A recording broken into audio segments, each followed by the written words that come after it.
नमस्कार, cook with रेणूमध्ये आपले मनापासून स्वागत। आज आपण पौष्टिक पारंपरिक रेसिपी सातूचं पीठ करणार आहोत। ही एक पारंपरिक महाराष्ट्रीयन रेसिपी आहे। हे पीठ एनर्जी बूस्टरचं काम करते। या पीठामध्ये हाय प्रोटीन हाय फायबर असल्याने उन्हाळ्यात शरीराला थंड देखील ठेवते। हे पीठ खूपच चविष्ट पौष्टिक असते, पचायला हलकं असते आणि वयस्कर मंडळींसाठी तर सुपर फूडच आहे। उन्हाळ्यामध्ये न्याहारीसाठी बेस्ट ऑप्शन आहे। या व्हिडिओमध्ये आपण सातूचं पीठ कसं तयार करायचं आणि ते कसं खायचं ते पाहूया। नेक्स्ट व्हिडिओमध्ये आपण यापासून लाडू करूया। चला तर आपण रेसिपीला सुरुवात करूया। आज आपण 1 किलोच्या प्रमाणात सातूचं पीठ करत आहोत। त्यासाठी मी 1.5 किलो गहू घेतलेले आहेत। गहू स्वच्छ 2-3 वेळेस आपल्याला धुवून घ्यायचा आहे। यासाठी तुम्ही कोणताही गहू वापरू शकता। मी लोकवन गहू घेतलेले आहेत। 2-3 वेळेस गहू स्वच्छ धुवून झाल्यानंतर 20 ते 25 मिनिटं आपल्याला पाण्यातच ठेवायचं आहे। असं केल्याने गहू थोडेसे ओलसर होतात आणि जेव्हा आपण गहू भाजायला घेऊ तेव्हा ते व्यवस्थित आतपर्यंत खमंग भाजले जाते। आता मी पाणी टाकून गहू भिजत ठेवते। आता 25 मिनिटांनंतर गहू आपण पाहूया। बघा, गहू छान ओलसर झालेले आहेत। आता यामधलं पाणी आपल्याला पूर्ण काढून टाकायचं आहे आणि असंच चाळणीवर 5 मिनिटं असंच हे पाणी आपण निथळून घेऊया।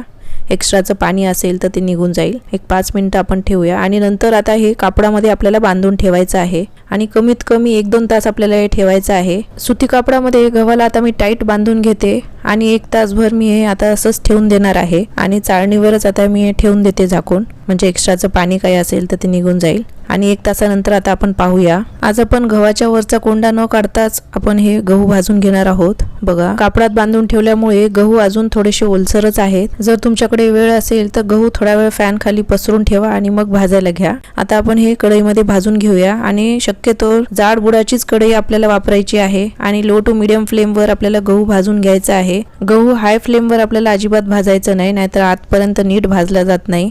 गहू छान खरपूस तांबूस रंगाचं होईपर्यंत भाजून घ्यायचं आहे आणि आता तुम्ही गव्हाचा आवाज ऐका। असं गहू फुगल्यासारखं दिसेल आणि असा गहू फुलल्यासारखं झाला की आतपर्यंत छान भाजला जातो आणि हलका देखील होतो। आपण थोडंसं खाऊन पाहायचं। जर कुरकुरीत लागलं तर समजायचं आपलं गहू छान भाजल्या गेलेलं आहे आणि जर कडक जर लागलं तर अजून थोडा वेळ आपण भाजून घ्यायचं। आता हे गहू छान भाजून झालेलं आहे। आता आपण चना डाळ भाजून घेऊया। चना डाळ मी 1/2 किलो घेतलेला आहे। 1/2 किलो गहूसाठी 1/2 किलो चना डाळ मी वापरलेला आहे। 3:1 रेशो आपल्याला घ्यायचा आहे आणि चना डाळ आपल्याला छान मस्त खरपूस होईपर्यंत भाजून घ्यायचं आहे। चना डाळ भाजताना लो टू मीडियम फ्लेमच आपल्याला ठेवायचं आहे आणि थोडंसं चना डाळ आपण खाऊनही पाहू शकतो। छान मस्त आपल्याला हे खरपूस भाजून घ्यायचं आहे आणि आता हे चना डाळ भाजून झाल्यावर मी हे काढून घेते आणि आपल्याला हे सर्व जिन्नस थंड करून घ्यायचं आहे। बघा, छान तांबूस रंग येईपर्यंत मी हे भाजून घेतलेलं आहे। आता आपल्याला पुढचं जिन्नस भाजून घ्यायचं आहे। बरेच जण चना डाळऐवजी डाळवं सुद्धा वापरतात। प्रत्येकाची वेगवेगळी पद्धत असते।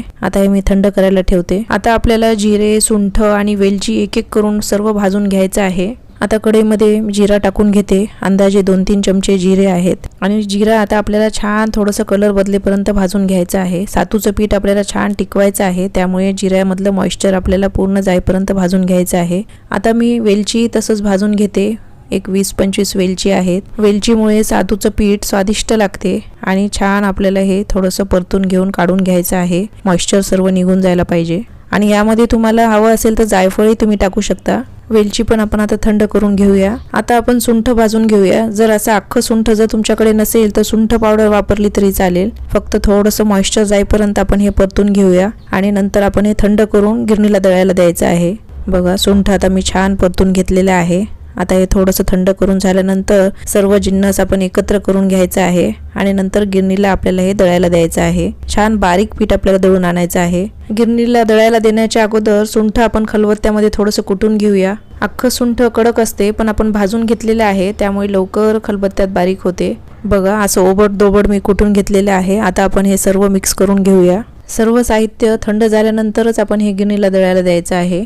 जर कमी प्रमाणात असेल तर मिक्सरलाही तुम्ही हे बारीक वाटून घेऊ शकता। हे 1 किलोचं सातूचं पीठ आपलं तयार झालेलं आहे आणि बारीक दळून आणलेलं आहे। सर्व जिन्नस आपण छान तांबूस भाजून घेतलेले होते, त्यामुळे पिठाला कलर सुद्धा छान आलेला आहे। हे सातूचं पीठ एनर्जी बूस्टरचं काम करते। यामध्ये हाय फायबर्स हाय प्रोटीन असल्याने लवकर भूक देखील लागत नाही, शरीराला थंडावा देखील मिळते आणि पिठाचा कलर पहा काय सुरेख आलेला आहे। आता हे पीठ कसं खायचं ते आपण 2-3 प्रकार पाहूया। पहिला प्रकार सातूचं पीठ आपल्याला 2-3 चमचे घ्यायचं आहे. चवीनुसार साखर किंवा पिठी साखर आपल्याला टाकून घ्यायचं आहे. 1-1.5 चमचा पिठी साखर मी टाकून घेतलेला आहे आणि थोडंसं पाणी टाकून आपल्याला हे मिक्स करून घ्यायचं आहे. आणि हे रेडी टू मिक्स न्याहारी खूपच चविष्ट लागते. पातळ किंवा गठ्ठ कसंही तुम्हाला जसं आवडेल तसं तुम्ही हे बनवू शकता. हे सातूचं ब्रेकफास्ट आपलं रेडी आहे. आता दुसरा प्रकार आपण पाहूया. बाउलमध्ये 2 चमचे मी सातूचं पीठ घेतलेलं आहे आणि आता यामध्ये मी दूध टाकून घेतलेलं आहे.